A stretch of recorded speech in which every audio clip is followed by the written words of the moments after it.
Hello friends, welcome again on my channel. दोस्तों, आज के इस वीडियो में हम डिस्कस करेंगे जेंगो में स्टैटिक फाइल्स के बारे में। ठीक है जी, हम यहाँ पे अपने होम पेज को यहाँ पे थोड़ा सा खूबसूरत बनाएंगे। यहाँ पे हम एक इमेज का यूज करेंगे, इमेज को यहाँ पे हम लगाएंगे और देखेंगे कि कैसे हम जेंगो के अंदर स्टैटिक फाइल्स को असेस कर सकते हैं। ठीक है, तो उसके लिए हम यहाँ पे क्या करेंगे, तो यहाँ पे मैं सबसे पहले जाऊंगा अपनी स्टैटिक फाइल्स, अपने जेंगो की सेटिंग्स में। ठीक है, हमारी जो सेटिंग्स है हम उसमें जाएंगे और मैं आपको दिखाऊंगा कि कैसे जेंगो जो है वो स्टैटिक फाइल्स को हैंडल करता है। तो यहाँ पे मैं जाऊंगा अपनी, यहाँ पे ये है हमारी settings.py फाइल और हम इसके अंदर जाएंगे।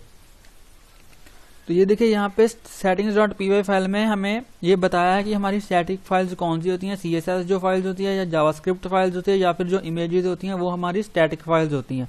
तो उनको हमें हैंडल करना पड़ता है जेंगो के अंदर। हम ऐसे ही इमेज का यूज करके, जैसे हम सिंपल HTML में इमेज लगा देते हैं सिर्फ इमेज टैग का यूज करके, वैसे हम नहीं कर सकते। ठीक है, तो यहाँ पे स्टैटिक URL, ये देखिए यहाँ पे स्टैटिक मतलब कि हमें यहाँ पे अपने प्रोजेक्ट के अंदर, यहाँ पे हमें अपने प्रोजेक्ट के अंदर यहाँ पे हमें एक स्टैटिक नाम का फोल्डर बनाना पड़ेगा और उस फोल्डर के अंदर ही हम सभी स्टैटिक फाइल्स को यहाँ पे मैनेज करेंगे। ठीक है, तो यहाँ पे जो हमारा मेन है, हमारा प्रोजेक्ट का फोल्डर, इसके अंदर मैं एक फोल्डर क्रिएट करूंगा स्टैटिक। ठीक है, स्टैटिक नाम का फोल्डर क्रिएट करूंगा और इस स्टैटिक फोल्डर के अंदर यहाँ पे मैं एक स्टैटिक फोल्डर यहाँ पे क्रिएट करूंगा और स्टैटिक के अंदर आई थिंक यहाँ पे हमें करना चाहिए था, इसके अंदर करना था, यहाँ पे नहीं करना था। यहाँ पे हमारी जो माई वेबसाइट है इसके अंदर, ठीक है, इसके अंदर हम यहाँ पे फोल्डर को यहाँ पे क्रिएट करेंगे।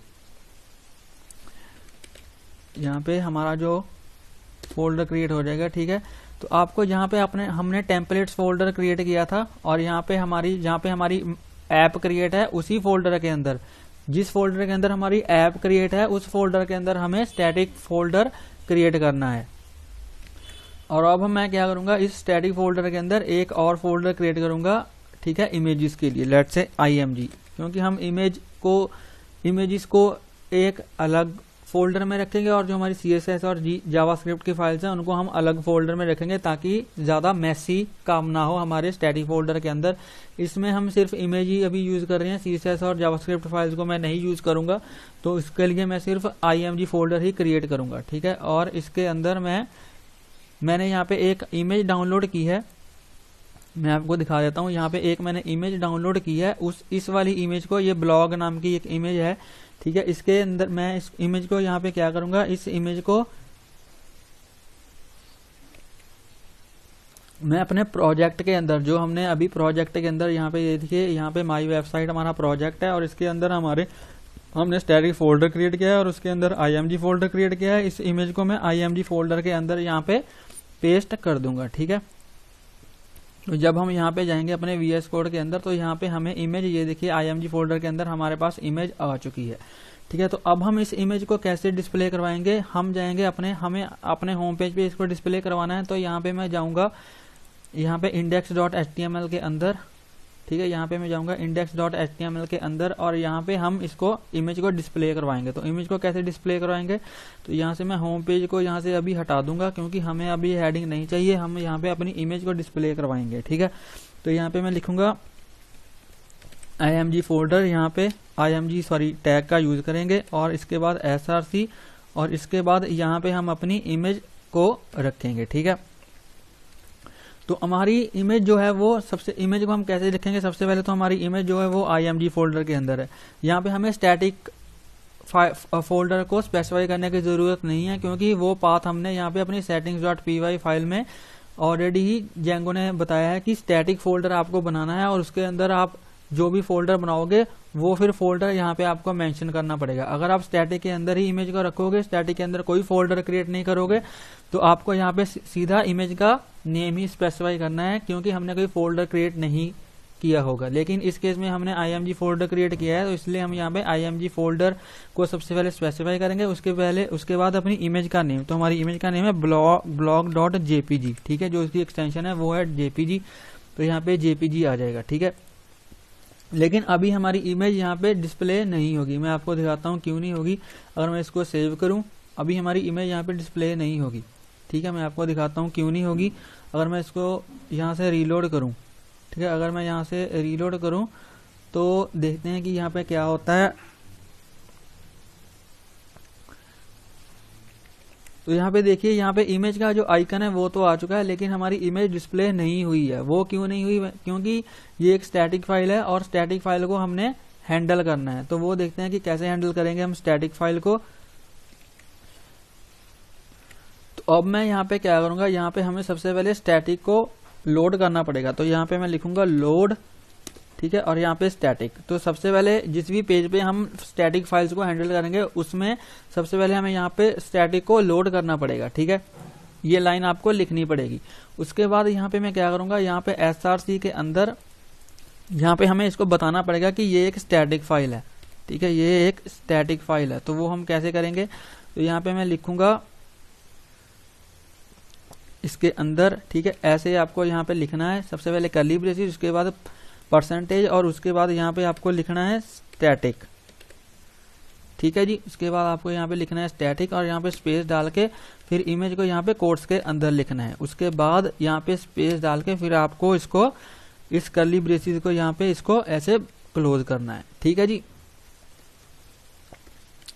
तो ये होगी आपकी, ऐसे आपको स्टैटिक फाइल को बताना है, जेंगो को बताना है कि ये हम स्टैटिक फाइल है हमारे पेज की जिसको हम यूज कर रहे हैं। अब इस पेज पे, एक पेज पे जितनी भी स्टैटिक फाइल्स को आप यूज करोगे, मतलब कि इमेजेस को, CSS फाइल्स को या फिर जावास्क्रिप्ट फाइल्स को, तो आपको ऐसे स्पेसिफाई करना पड़ेगा कि ये एक स्टैटिक फाइल है, ठीक है जी। सबसे पहले यहाँ पे लोड स्टैटिक करना पड़ेगा ऊपर, उसके बाद आपको जो भी आपकी स्टैटिक फाइल है उसको ऐसे इसमें स्पेसिफाई करना पड़ेगा कि ये एक स्टैटिक फाइल है, ठीक है। सबसे पहले कर्ली ब्रेसेस, उसके बाद परसेंटेज, फिर स्पेस डाल के स्टैटिक, उसके बाद स्पेस डाल के इमेज का जो स्पेसिफाइड पाथ है वो, उसके बाद स्पेस डाल के फिर परसेंटेज और उसके बाद कर्ली ब्रेसेस, फिर इसको क्लोज करना है, ठीक है, ऐसे इसको क्लोज करना है। चलिए अब इसको सेव करते हैं और देखते हैं कि हमारी जो फाइल है वो अभी डिस्प्ले होगी होम पेज पे या फिर नहीं होगी। अगर मैं इसको यहाँ से रीलोड करूँ तो देखते हैं कि ये हमें डिस्प्ले होती है या फिर नहीं होती। तो ये हमें जो फाइल है वो यहाँ पे डिस्प्ले नहीं हुई है, ठीक है। तो इसका मतलब कि हमें यहाँ पे कुछ और करना पड़ेगा। और हमें यहाँ पे क्या करना पड़ेगा, यहाँ पे हम जाएंगे दोबारा से अपनी settings.py फाइल में, ठीक है, यहाँ पे हम दोबारा से जाएंगे अपनी settings.py फाइल में और यहाँ पे मैं एक लाइन और ऐड करूंगा। मतलब कि हमें यहाँ पे इसको बताना पड़ेगा कि इसका जो बेस डायरेक्टरी है, हमारी जो स्टैटिक फाइल्स की बेस डायरेक्टरी है वो कहाँ पे है, ठीक है। तो यहाँ पे मुझे लिखना पड़ेगा, मैं आपको बताता हूँ आपको कैसे लिखना है। तो यहाँ पे आपको लिखना है स्टैटिक फाइल्स अंडरस्कोर, ठीक है, स्टैटिक फाइल्स अंडरस्कोर DIRS, ठीक है। उसके बाद हम यहाँ पे एक लिस्ट को क्रिएट करेंगे और इसके अंदर हम अपनी जो बेस डायरेक्टरी है, मतलब कि बेस डायरेक्टरी हमारी कौन सी है, स्टैटिक फाइल, स्टैटिक हमारी बेस डायरेक्टरी है। यहाँ पे हम स्पेसिफाई करेंगे कि हमारे पास एक स्टैटिक बेस डायरेक्टरी है, उसके अंदर हमारी सभी जो है वो स्टैटिक फाइल्स हैं। तो हम यहाँ पे लिखेंगे os.path.join, ठीक है। उसके अंदर हम लिखेंगे बेस dir, यहाँ पे मैं लिखूंगा बेस, ठीक है, ऐसे बेस dir। और उसके बाद हम यहाँ पे अपनी जो हमारी स्टैटिक फाइल है उसका जो है वो पाथ यहाँ पे देंगे कि हमारी स्टैटिक फाइल हमारी जो स्टैटिक फोल्डर है वो कौन सा है। तो हमारे केस में वो क्या है, स्टैटिक है, ठीक है। तो यहाँ पे मैं लिख दूंगा स्टैटिक, ठीक है जी। अब हम देखते हैं कि हमारी इमेज डिस्प्ले होगी या नहीं होगी। अब तो हो जानी चाहिए, देखते हैं कि होती है या फिर नहीं होती। तो जैसे ही मैं इसको सेव करूंगा, इसको सेव करके हमारा जो सर्वर है वो यहाँ से रीलोड हो जाएगा और अब हम अपने पेज को रिफ्रेश करके देखेंगे कि हमारी जो इमेज है वो डिस्प्ले होती है या फिर नहीं होती। तो इसने बोला name OS is not defined, तो हमें यहाँ पे OS को यहाँ पे इंपोर्ट करना पड़ेगा, ठीक है। तो यहाँ पे हम लिखेंगे इंपोर्ट OS, ठीक है, यहाँ पे हम लिखेंगे इंपोर्ट OS। तो OS हमने यहाँ पे इंपोर्ट कर लिया। अब हम यहाँ पे इसको सेव करके अब देखते हैं कि हमारा जो सर्वर है वो दोबारा से सर्वर को रन करना पड़ेगा। अब देखते हैं कि हमें ये कोई एरर अब तो नहीं थ्रो कर रहा, अब तो कोई एरर नहीं थ्रो होना चाहिए क्योंकि हमने OS को इंपोर्ट कर लिया है। तो हमारा जो सर्वर है वो यहाँ पे रीलोड हो चुका है। अब हम यहाँ पे अपने पेज को रिफ्रेश करेंगे और देखें कि अब हमारी जो इमेज है वो हमें डिस्प्ले होती है या फिर नहीं होती। ठीक है, तो पेज हमारा रिफ्रेश हो रहा है।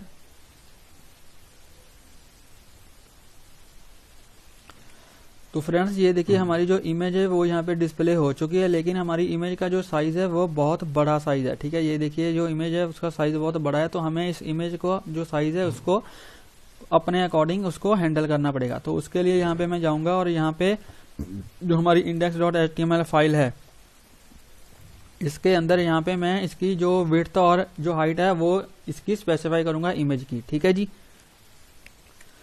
तो यहाँ पे इमेज के अंदर यहाँ पे मैं स्टाइल टैग का यूज करूंगा। ठीक है, यहाँ पे मैं लिखूंगा स्टाइल इज इक्वल टू, और यहाँ पे हम इसके अंदर इसकी विड्थ और हाइट देंगे। तो यहाँ पे मैं इसकी विड्थ जो है वो दे दूंगा 100%। ठीक है, विड्थ इसकी दे दूंगा मैं 100%, और यहाँ पे इसकी जो हाइट है वो मैं दे दूंगा 500 पिक्सल्स।